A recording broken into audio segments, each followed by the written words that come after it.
प्रिय छात्रों, अभी तक हमने कक्षा 9वीं के गणित विषय के लोक शिक्षण संचालनालय द्वारा जो प्रश्न बैंक जारी की गई है 2020-21 के लिए, उसके अंतर्गत हमने सही जोड़ी, एक शब्द में उत्तर, रिक्त स्थानों की पूर्ति अथवा सत्य तथा असत्य वाले प्रश्नों का अध्ययन किया है। आइए आज हम सही विकल्प चुनकर चुने जाने वाले प्रश्नों का अध्ययन करेंगे। तो शुरू करते हैं इस वीडियो को।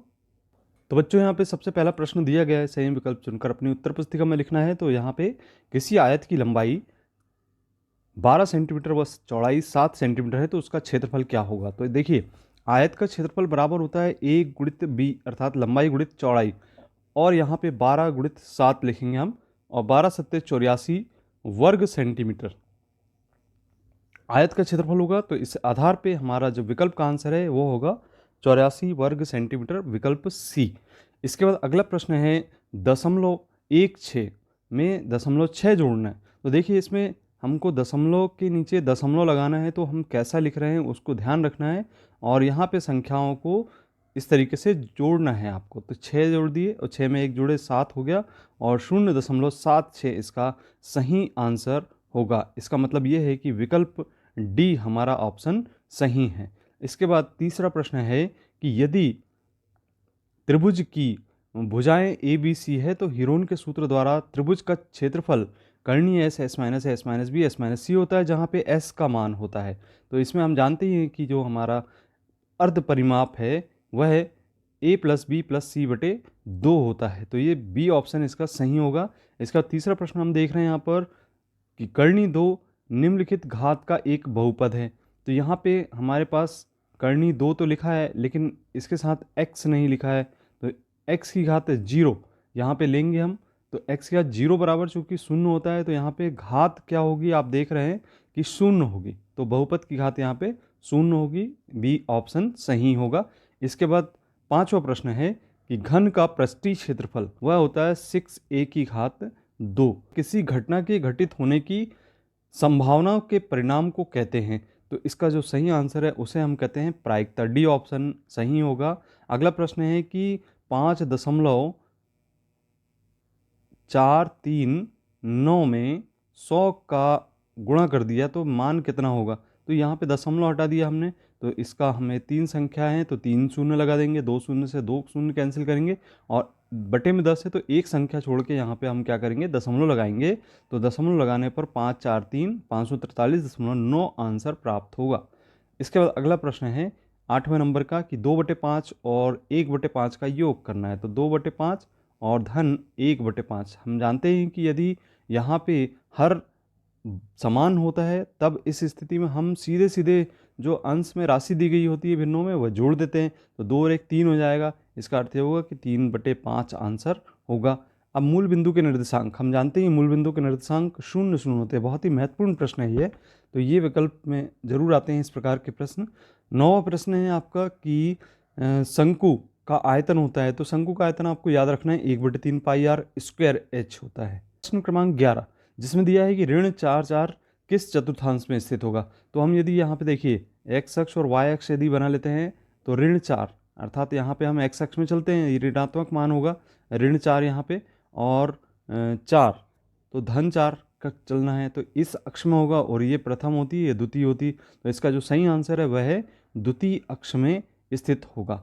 इसके बाद अगला प्रश्न है, आपको दिखाई दे रहा है जिसमें लिखा है कि किसी आयत की लंबाई 10 सेंटीमीटर और चौड़ाई 5 सेंटीमीटर, तो उसका परिमाप होगा। तो चूंकि परिमाप का जो सूत्र होता है 2 गुणित लंबाई धन चौड़ाई होता है, आपको पता होगा आयत का परिमाप बराबर 2 गुणित लंबाई धन चौड़ाई। तो हम यहाँ पे मान रखेंगे 10 धन 5, और 10 और 5 15 हो गया, और यहाँ पे 15 में 2 का गुणा करेंगे तो 30 होगा। तो 30 सेंटीमीटर इसका सही आंसर होगा। ए ऑप्शन सही है। अगला प्रश्न है कि 13वें नंबर का कि इसमें इन आंकड़ों में इसका परिसर होगा। तो परिसर ज्ञात करने के लिए आपको ध्यान रखना है कि हमें सबसे छोटी संख्या यहाँ पे देखनी होगी, और दिखाई दे रही है हमको 6 है, और सबसे बड़ी जो संख्या है हमारी यहाँ पर 32 है, ये आपको दिखाई दे रही। अब आपको करना क्या है, 32 में से 6 को घटा देना है। तो यहाँ पे जब 32 में से 6 को घटाएंगे तो यहाँ हमें प्राप्त होगा 26। तो इसका जो डी ऑप्शन है वह सही होगा। इसके बाद अर्धगोले का वक्र पृष्ठीय क्षेत्रफल होता है, तो 2πr² अर्धगोले का वक्र पृष्ठीय क्षेत्रफल होता है। अगला प्रश्न है रैखिक बहुपद की घात होती है। रैखिक बहुपद में हमेशा घात 1 होती है। ये हम देखिए यहाँ पे रैखिक बहुपद को इस प्रकार से लिखते हैं, तो x की घात कितनी है, यहाँ पे 1 है। अब अगला प्रश्न है कि सभी प्रेक्षणों का योग बटे प्रेक्षणों की कुल संख्या, तो इसको हम कहते हैं माध्य। ए ऑप्शन सही होगा। इसके बाद अगला प्रश्न है 17वें नंबर का, पाइथागोरस प्रमेय का प्रयोग किस त्रिभुज के लिए किया जाता है? कि समकोण त्रिभुज के लिए हम पाइथागोरस प्रमेय का उपयोग करते हैं। अगला प्रश्न है कि y अक्ष पर स्थित सभी बिंदुओं के भुज होते हैं।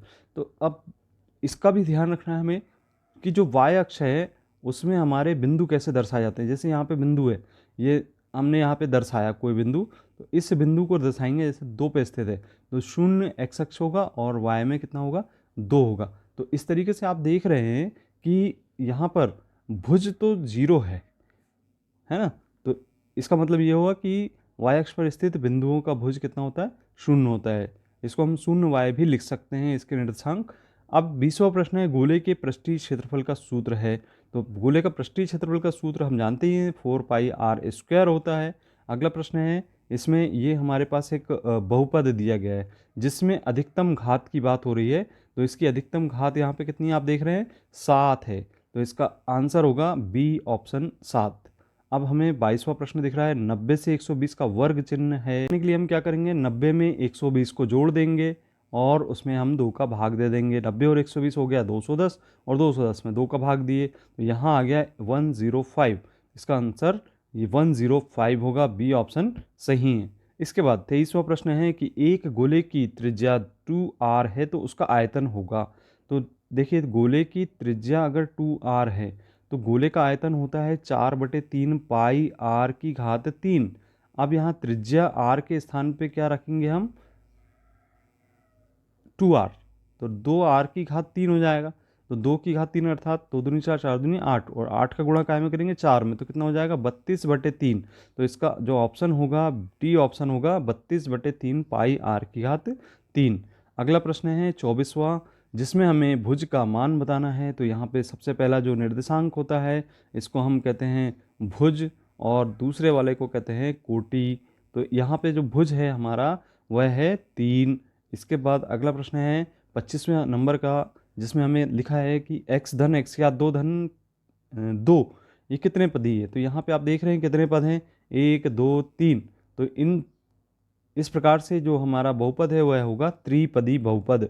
अगला प्रश्न है यहाँ पे चित्र में दिखाए गए छायांकित भाग को निम्न भिन्न से दर्शाएंगे। तो इसमें से भिन्न चुनना है हमें। तो यहाँ पे आप देख रहे हैं एक भाग यहाँ पे क्या है, छायांकित है। तो 4 में से एक भाग छायांकित है, इसलिए हम लिखेंगे 1/4 भाग। अब इसके बाद 27वां प्रश्न है कि एक त्रिभुज की भुजा 3 सेंटीमीटर और 8 सेंटीमीटर 12 सेंटीमीटर है, तो उसकी परिमाप होगी। तो परिमाप ज्ञात करने के लिए हमें क्या करना पड़ता है, तीनों को जोड़ेंगे हम।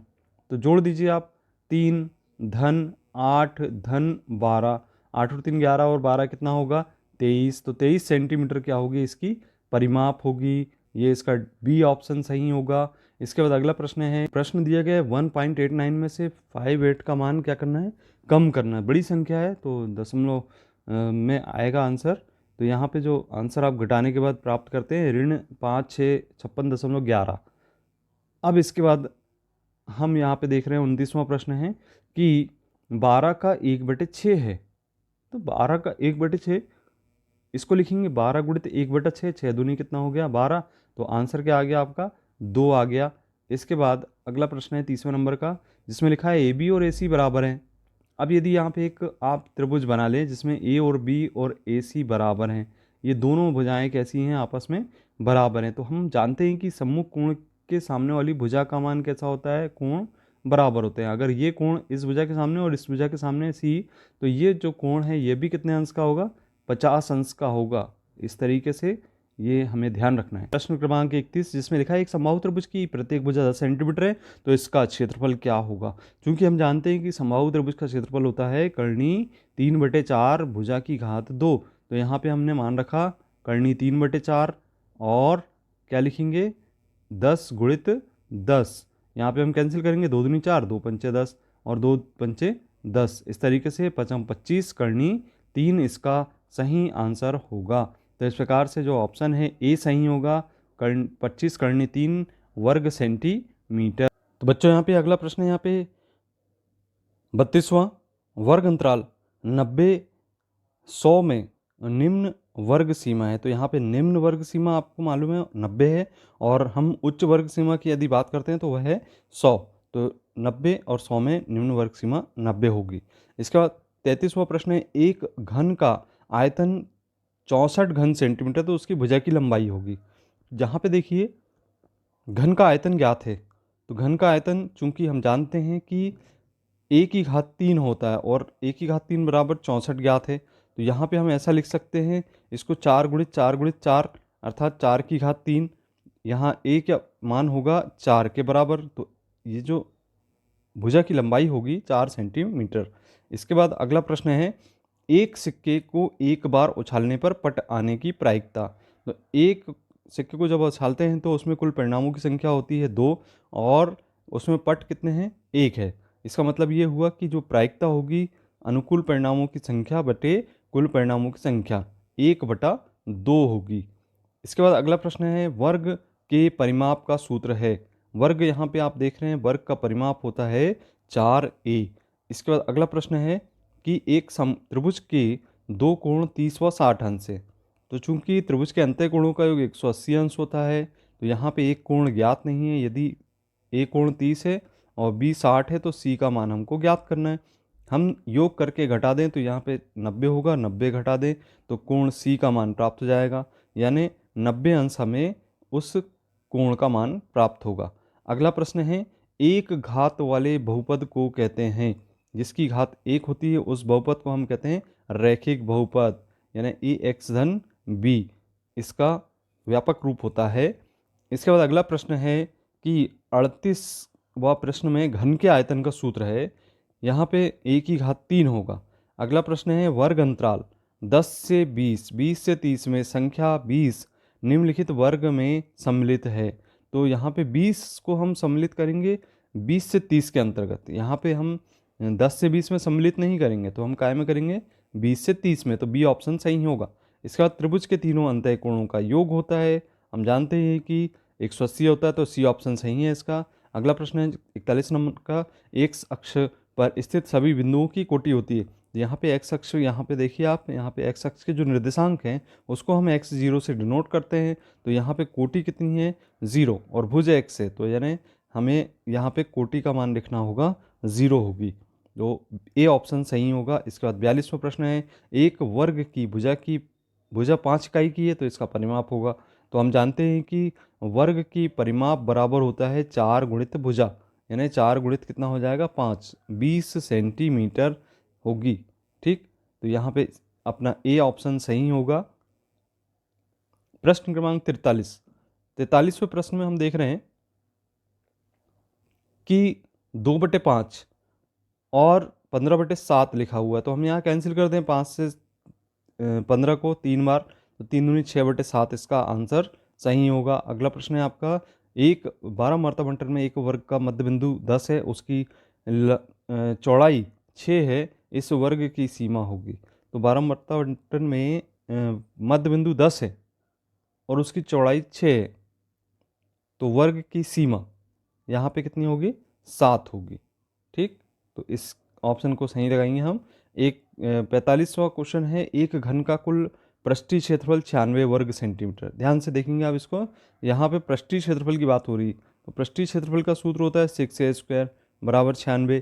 तो यहाँ पे a का मान निकल जाएगा, यहाँ 96 में 6 का भाग देंगे तो कितना होगा 16 बार चला जाएगा। ठीक, यहाँ पे a की घात 2 बराबर 16 अर्थात 4 की घात 2 लिखेंगे, और a का मान यहाँ से 4 मिल गया। अब चूंकि हमें क्या ज्ञात करना है, आयतन ज्ञात करना है, तो आयतन का मान होता है a की घात 3 यानी 4 की घात 3, और 4 की घात 3 यानी 4 चौ 16, 16 चौ 64, तो 64 इसका सही आंसर होगा, 64 घन सेंटीमीटर।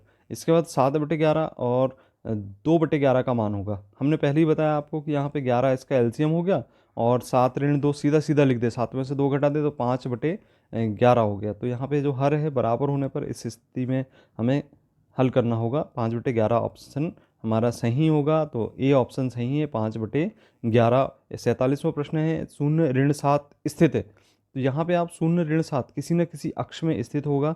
जहाँ पे शून्य आ जाए तो कोई ना कोई अक्ष स्थित होगी। तो यहाँ पे ऋणात्मक बात कर रहा है, तो चूंकि वाय अक्ष में होना चाहिए, वाय कोटि का मान दिया है, इसलिए इसको लिखेंगे हम वाय अक्ष पर स्थित होगा। इसके बाद बहुपद 1-3y, 1-3y को हम कहेंगे रैखिक बहुपद। ए ऑप्शन सही होगा। अगला प्रश्न है, वह बिंदु जहां दोनों निर्देशांक अक्ष मिलते हैं उसको हम कहते हैं मूल बिंदु। सी ऑप्शन सही है। इसके बाद वाय अक्ष से बिंदु P 3-4 की लंबिक दूरी है, तो यहाँ पे लंबिक दूरी यहाँ पे क्या होगी, 3 होगी। ठीक। इसके बाद एक घात वाले बहुपद को हम कहते हैं रैखिक बहुपद कहते हैं। इसके बाद अगला प्रश्न है कि कोण R बराबर कोण P और QR बराबर PR बराबर 4 से 5 सेंटीमीटर। यहाँ पे आप देख रहे हैं कि दो भुजाएं आपस में बराबर हैं, यानी अगली जो भुजा होगी वो कितनी होगी, 4 सेंटीमीटर होगी। समद्विबाहु त्रिभुज बन रहा है। 53वां प्रश्न है, शून्य बहुपद की घात होती है, तो परिभाषित ही नहीं है शून्य बहुपद।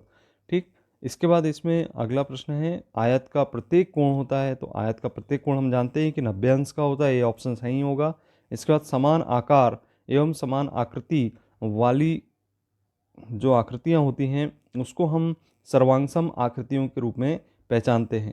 56वां, आधार 12 सेंटीमीटर है और शीर्ष लंब 8 सेंटीमीटर है, तो त्रिभुज का क्षेत्रफल होगा। तो त्रिभुज का क्षेत्रफल बराबर होता है 1/2 आधार गुणित ऊंचाई, तो a गुणित b। अब यहाँ पे a और b का मान ज्ञात है हमें, 12 और 8 हम जैसे ही रखते हैं मान, तो यहाँ 12 लिखेंगे और यहाँ 8 लिखेंगे। 2 छिंग 12 हो गया और 8 छिंग कितना होगा, 48। तो 48 इसका आंसर आएगा, 48 वर्ग सेंटीमीटर। इसके बाद हम लिखेंगे समकोण त्रिभुज में सबसे बड़ी भुजा होती है, तो सबसे बड़ी भुजा कर्ण होती है। यहाँ पे ध्यान रखना है, समकोण त्रिभुज में सबसे बड़ी भुजा कर्ण होगी। 58वां, किसी बारंबारता बंटन में 5 सतत वर्ग में प्रत्येक इकाई की प्रत्येक चौड़ाई 5 है, सबसे छोटे वर्ग की निम्न सीमा 10 है। तो देखिए 10 से स्टार्ट करेंगे, 5-5 का अंतर ले लीजिए, 10, 15, 15, 20 है ना, और 20, 25, 25, 30 और 30, 35। तो यहाँ पे 5 वर्ग हो गए। ठीक। तो यहाँ पे ऊपरी वर्ग सीमा कितनी हो गई सबसे बड़ी, 35 आपको दिखाई दे रही, तो आंसर सही आएगा इसका सी 35। अब हम देखेंगे अंतिम प्रश्न है, समबाहु त्रिभुज के प्रत्येक कोण का मान होता है। तो हमने पहले भी चर्चा की है कि समबाहु त्रिभुज का प्रत्येक कोण 60 अंश का होता है। तो इस प्रकार से हमें इन प्रश्नों का अभ्यास करना है और सही विकल्प चुनकर अपनी उत्तर पुस्तिका में लिखना है। आशा करता हूँ कि वीडियो बहुत पसंद आया होगा और ऐसे ही वीडियो को देखने के लिए हमारे चैनल को ज़रूर सब्सक्राइब करें। धन्यवाद।